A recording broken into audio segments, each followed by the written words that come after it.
Salut la compagnie, c'est Jules Melon et aujourd'hui on se retrouve pour un petit podcast avec l'ami Nico Ciné. Comment vas-tu? Pour la 5e fois, ça va et toi? Oui, c'est vrai qu'on a du mal à commencer, mais en même temps on est dans la nature parisienne, il y a des bruits ambiants, ça nous déconcentre. Mais là on est lancé pour vous parler d'un film d'animation japonais sorti ce mercredi en salle, intitulé Le Roi Serre, réalisé par Masashi Ando, qui est un directeur d'animation qui a travaillé pour les studios Ghibli, ça se voit, mais aussi pour Satoshi Kon. Et il y a également à la réal un certain Masayuki Miyagi, voilà, qu'on connaît moins. Et alors, c'est adapté visiblement d'une œuvre, alors, je sais pas si c'est un roman, un manga, à vérifier, de Naoko Uehashi. Voilà. Et donc oui, c'est un film très écolo, qui parle de la nature, mais aussi du Japon féodal, une sorte de malédiction avec des royaumes qui s'affrontent. Et alors pour faire simple, c'est pas facile de faire un synopsis sur ce film quand même. On va suivre l'aventure d'un gars solitaire qui s'appelle, je ne sais plus comment il s'appelle d'ailleurs, le monsieur Van, voilà. Van qui est une sorte d'esclave dans une mine au début, qui va se faire attaquer par un loup et mordre. Sauf que ce loup, normalement, il est censé apporter une maladie, mais lui, il va survivre et se servir de cette malédiction en lui pour une quête qu'il ignore au début. Et celle-ci va le mener déjà à la rencontre d'une petite fille qui s'appelle Yuna, très mignonne, un peu agaçante parfois, mais voilà. Une relation va se faire entre les deux, alors qu'on apprend très vite que Van il est veuf et puis il a perdu son seul enfant à cause de la maladie. Et donc tout ceci, alors que deux empires s'affrontent, Aquafa et je sais plus les noms, c'est un peu compliqué comme ça. Mais en tout cas, deux empires, Zol et Aquafa, qui s'affrontent, et avec cette malédiction au milieu qui ne tue que les zolistes, les habitants de Zol, et qui épargne les Aquafa, et du coup on se demande qui maîtrise, qui conduit cette fièvre qui tue tout le monde pratiquement, donc, enfin, pas forcément tout le monde, mais bref. En tout cas, ce qui est certain, c'est que nous avons vu une œuvre de près de 2 heures très belle et contemplative, et ça on va en reparler. Mais ton avis complet sur ce métrage, c'est un peu compliqué quand même d'en parler. Je suis très embêté avec ce film parce que je vois des très belles choses comme la réal qui est magnifique, la composition musicale qui est excellentissime. Oui, alors la compositrice nommée Harumi Fuki, qu'on salue parce qu'elle fait un superbe travail médiéval, un peu on lui fait celtique. Coucou au passage, même si elle ne nous voit pas. Voilà. Elle nous entend peut-être. Peut-être, voilà. Donc coucou à toi. Mais le problème, c'est que c'est ultra pompeux. Ouais. C'est ultra long et puis ça te raconte encore comme si tu comprenais rien. Mais oui, il faut tout t'expliquer et j'ai l'impression d'entendre t'as vu la vie et tout. C'est insupportable par moment. Un peu comme Les Inconnus, vice versa quoi. C'est la chanson là. J'aurais pensé un truc pompeux comme les choses qu'on dit, choses qu'on fait. Ah oui, d'accord, je vois ce que tu veux dire. Donc c'est ultra pompeux, parfois fatigant. Ça avance pas beaucoup par moment, et alors que oui. Donc c'est sympathique. J'ai pas envie d'écrire le film parce que il y a de très bonnes choses, mais la fin tu la vois arriver au bout de quelques minutes de film, ça c'est un peu dommage. Mais par moment c'était un peu long quoi. Je me suis pas mal ennuyé. Et oui, je me suis royalement ennuyé. On est dédicace à Capitaine Critique au passage, qui lui aussi s'est royalement ennuyé, je crois. Donc voilà, c'est dommage parce que j'attendais un petit peu ce film qui est pas mauvais, mais c'est trop pompeux et à force de raconter, parce que tu as une narration qui est ultra présente, comme si tu voulais faire un film pour enfants mais qui comprenait que dalle. Tu prends les enfants limite pour des petits idiots, et ça c'est le genre de film qui a tendance à me casser les noix. Donc après peut-être que c'est moi qui vois mal la chose, c'est possible aussi, mais c'est un film qui aura pu être grand mais qui est assez petit parce que ça veut nous prendre de haut alors qu'il est très bas. Alors c'est intéressant ce que tu dis, parce que je te rejoins sans te rejoindre, mais l'idée est là. C'est magnifique visuellement, sur la musique, même la relation entre les personnages, il y en a certains, ça fait mouche. C'est vrai. Van et la petite fille... qui était beau, même si comme tu dis, la fille était insupportable. Oui, mais il y a une relation... c'était mignon, c'était mignon. Et parce qu'il reconstruit son rôle de père, et ça lui redonne une envie de vivre. Et d'ailleurs, c'est là le dilemme qui va se poser avec cette malédiction, il va avoir une quête, mais en même temps, la petite fille à gérer, donc voilà. Alors, le souci de ce film, c'est que le paradoxe, c'est que c'est adapté d'un roman, donc on sent, oui, il y a la narration, à mon avis, il y a un personnage qui lit carrément des passages du bouquin. C'est le personnage du médecin, un guérisseur. Qu'est-ce qui est pénible celui-là. Puis alors, il répète toutes les 5 minutes. Moi, je peux comprendre, parce que l'histoire, elle peut être compliquée, sur le papier quand même, pour des enfants, donc c'est pour accrocher les plus jeunes. Mais alors, à la rigueur, sur ce genre de film, tu fais un choix. Soit tu assumes le côté adulte, tu vas au bout, tu oublies la narration, tu laisses un petit peu de mystère, tu laisses progresser les choses et au moins à la fin t'arrives, tu mérites, t'as un petit bonbon au final. Soit, D'ailleurs, on a des bonbons. on a pris des bonbons pour la séance de cinéma, incroyable. Mais du coup, non, il assume pas, il veut raccrocher les gamins, alors que c'est pas une histoire pour enfants. Ce n'est pas un film d'animation pour enfants et il essaye d'avoir ce ton-là, à surexpliquer les choses. Du coup, ça rend certaines scènes très lourdes, puis ça tire en longueur pour pas grand-chose. Le paradoxe, c'est que le film est une demi-heure trop long. Alors, mais même, tu aurais pu faire un beau court-métrage de 45 minutes, sans narration, en contemplant les choses, on aurait très bien compris. Au final, on aurait, voilà.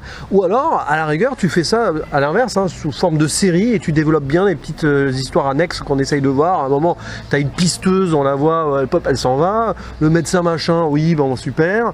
Et puis tu as toute une scène dans le village, magnifique, hein, feel good et tout. Puis d'un seul coup, on s'en va de là. Et c'est à partir de là que le film s'écroule, hein, d'ailleurs, sur l'histoire. Donc, on ne sait pas sur quel pied lancer sur ce film. C'est un peu le problème d'adapter un roman comme ça. Ils ont voulu. Je pense que le roman, il doit être trop lourd. Je ne le connais pas. Ah, mais il doit être riche. Mais quand j'ai lourd, il doit y avoir beaucoup de choses. Voilà, mais alors à la rigueur, autant l'adapter en série. Tu prends le temps de bien avoir chaque arc de personnage et tout. Oui. Ou alors tu fais le parti pris d'aller en accéléré, en rapide, mais alors tu enlèves tout ce qui est narration et films, tout. Je sais pas, mais on sent qu'il y a un équilibre qui se fait pas, quoi. C'est ça, c'est un manque d'équilibre. C'est comme un jambiste qui se casse la jambe, quoi. Oui, du coup il finit cul de jatte. C'est un peu, non mais c'est ça. Et pourtant il y a le potentiel. Cet univers qu'on a déjà vu, hein, dans les Ghibli, ça fait un peu Princesse Mononoke, quoi. T'as l'impression que c'est un préquel de Princesse Mononoke d'ailleurs, que la petite fille va devenir. J'ai toujours pas vu. Non mais je te le conseille pour le coup, parce que lui il gère bien sa narration et son histoire, oui, tout en intégrant les enfants et les adultes. Je la compare à mon ami, mais oui, mais c'est ça, c'est que là, oui, on veut faire du Ghibli. Sur le plan visuel, c'est réussi. Sur le plan musical, c'est très bien. Hein. Harumi Fuki n'a rien à envier à Joe Hisaishi, mais il y a quelque chose qui pêche. Et pourtant, les bases sont là, avec ces deux royaumes qui s'affrontent, avec cette malédiction au milieu. On voit que l'humain a pris un peu le dessus sur la nature. Par contre, je trouve que ce qui est intéressant, c'est qu'il assume son côté sombre. Parce que, bien sûr, oui. Ça, déjà, je trouve ça... Parce que c'est un film qui est censé être entre guillemets familial, mais dès le début, les 10 premières minutes, je les trouve assez dur quand même. Hein. Et c'est pour ça que essayer de raccrocher les enfants à un film comme ça n'a pas de sens. C'est ça en fait. Et je trouve ça assume pas son côté plus sombre. Enfin, ça l'assume, mais le fait de vouloir raccrocher les wagons pour ne pas perdre les enfants, ça casse un peu le truc, ce que le film veut nous proposer de base. Et ça, pour moi, c'est dommage, parce qu'on aurait pu avoir un très grand film d'animation, une fois de plus. Mais le problème, c'est que je trouve qu'il va... Ça pêche dans il n'est pas assez mystique à l'arrière. C'est super expliqué, machin, tout ça. Il faut trouver l'antidote et machin. Et pourquoi on fait ça, et pourquoi et pourquoi machin. Et puis, il faut l'expliquer. Mais plusieurs fois dans le film, hein, tu m'as entendu. Mais tais-toi, j'avais envie de dire à ce personnage. Il y en a un, puis il y a aussi un narrateur là, qui représente la malédiction avec les loups. Tu as aussi un moment un vieil homme qui arrive dans le visage et qui va te raconter tout le flashback en 5 minutes de ce qui s'est passé avant. Ça, tu perds la magie là. Tu te poses même plus la question. C'est surexpliqué. Limite, j'aurais préféré que le film se finisse sans réponse, enfin avec moins de réponses, avec plus de mystère. Bon, et puis moi, c'est toi qui t'interroges derrière, voilà. Limite, où tu fais ta propre fin et ça aurait été plus intéressant pour moi. Bon, après la fin, on va pas faire de zone spoiler sur ce film. Enfin, on pourrait, mais bon. La fin, au moins, a quelque chose d'intéressant, mais elle est téléphonée et puis en même temps, tu te dis, oui, voilà. C'est comme ça, et c'est comme ça que ça finit. C'est comme ça qu'on règle le truc, mais en fait, dès le début, on aurait pu le savoir. C'est un peu bête quand même.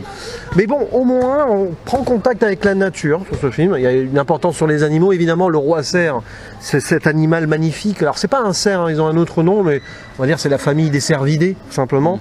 Cet animal rare, joli. Voilà, très bel animal qui était rare et qui revient, etc. Des plans sur des lapins, des renards et tout. Un sanglier, à un moment d'ailleurs, qui est arrêté. C'est vrai qu'on a pensé au roi lion, je sais pas pourquoi, avec Pumba. Ou Bambi avec le roi. Bambi, oui. C'est vrai que c'est très Disney Ghibli, mais voilà, on prend le temps de filmer la nature. Il y a ces sortes de trèfles scintillants aussi, qui sont appelés la chimie d'ailleurs. Il y a de très beaux plans quand même dans ce film. Mais bien sûr. Surtout, il y a des plans qui sont en hauteur où tu montres le paysage et tout, avec des couleurs magnifiques, mais ça fait pas tout en fait. C'est vrai que c'est bien réalisé. Oui. C'est bien réalisé, le visuel est impec, mais on ne peut pas faire l'économie. Alors l'histoire en tant que telle n'est pas mauvaise, c'est juste qu'elle est mal racontée. C'est ça. Il y a un problème de narration. Puis les personnages, moi je veux bien, oui, les deux personnages principaux, très bien. Hein, donc Van et la petite fille.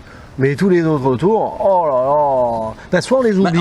Il y a quand même des personnages du village au début qui sont importants, on les oublie. Hein. C'est comme si tu prenais l'insecticide et puis en fait il reste 1 ou 2 cafards, tu vois, c'est que tu n'arrives pas à les enlever. C'est comme à un moment on a des apartés sur les 2 royaumes ou les 2 rois, on s'en fiche. Ils sont leur partie d'échecs en disant oh là là, mais attention, est-ce que tu crois qu'on va y arriver? Mais si on faisait comme ça, mais on s'en fiche. Laissez-nous vivre l'histoire principale, surtout que ça n'a. Alors, on s'en fiche. On s'en ficherait pas si ça apportait quelque chose. Que dalle. Mais c'est ça, c'est que pour moi, le film, il y a au moins une demi-heure en trop qui ne comme sert à rien. l'empereur là, qui débarque, et puis à un moment, le roi au début, qui a cette maladie et tout, qui est remplacé par son frère. Alors, à un moment, on essaye de nous montrer qu'il y a une sorte de secte spirituelle qui domine Zol, là, mais on n'en fait rien. Enfin, c'est pas approfondi, quoi. À la rigueur, c'est là où il aurait fallu un épisode en série, un épisode là-dessus, centré, qui nous aurait permis de comprendre plus les ambitions derrière. Parce qu'à la fin, oui, il y a une guerre qui se déclenche, et tu t'en fiches avec les ballons dirigeables, là. Ouais, on s'en fiche en fait, parce qu'on n'a pas été impliqué dans les 2 royaumes respectifs, à part sur des apartés où ils racontent des histoires. Ah, il faudrait qu'on arrête la malédiction, et tu penses qu'il va retrouver l'antidote, et puis l'homme de la mine, il faut le retrouver. Pourquoi et pourquoi pas? À votre avis, pourquoi il faut le retrouver? En plus, il a 2 quêtes en fait, hein, mais bon, on va pas en dire plus, et c'est très lisible dès le début.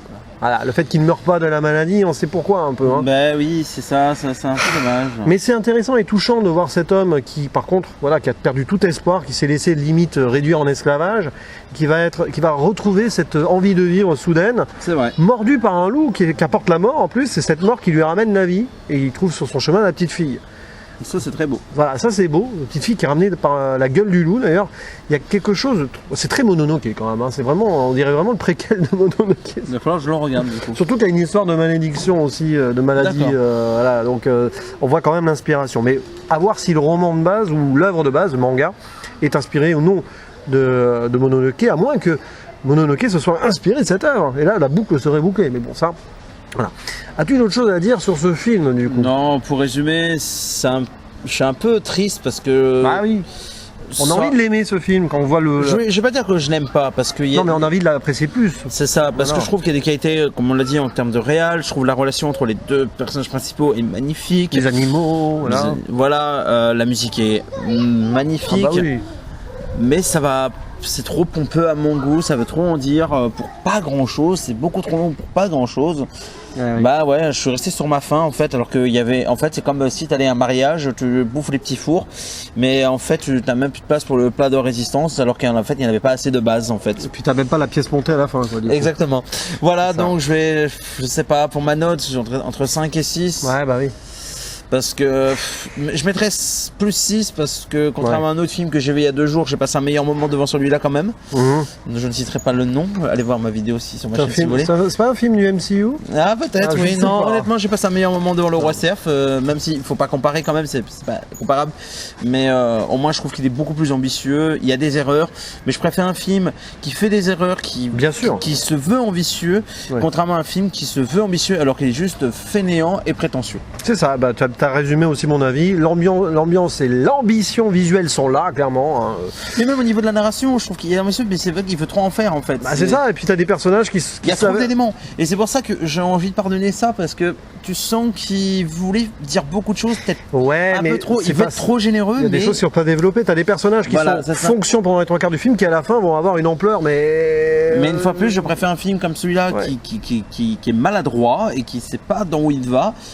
Mais qui veut se veut ambitieux alors qu'il y a plein de films qui se contentent du strict minimum, alors que là il fait plus que le strict minimum, et surtout que c'est un film de base pour enfants, et pour un film pour enfants il fait beaucoup plus de choses, et rien que pour ça j'ai envie de l'encourager ce film. Oui voilà, mais pareil je vais mettre 6 sur 10 hein, je peux pas aller en dessous parce que quand même sur le plan des mirettes, au niveau des yeux on prend un bon moment de plaisir et on a envie de s'attacher à l'histoire et au personnage. C'est d'autant plus frustrant justement qu'arriver au milieu du film, ça traîne et puis ça rabâche. Pas confondre avec Karim Debache évidemment.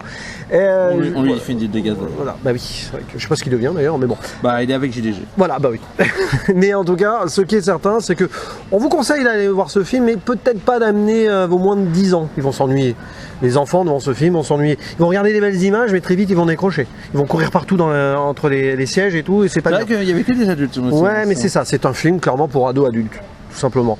Et voilà, pour ça que nous, en tant qu'adultes, les explications machin, on aurait eu envie de se laisser enivrer totalement par l'œuvre, sans qu'il y ait trop de bavardage, et arriver à la fin à être conquis peut-être par un mystère plus profond, et pas par une magie qui s'estompe par des blablas humains. C'est un film trop centré sur l'humain, peut-être d'ailleurs aussi. Ça. Voilà. Mais bon, ce sont des problèmes humains qui corrompent la nature et qui s'affrontent entre eux aussi. C'est un peu aussi le message.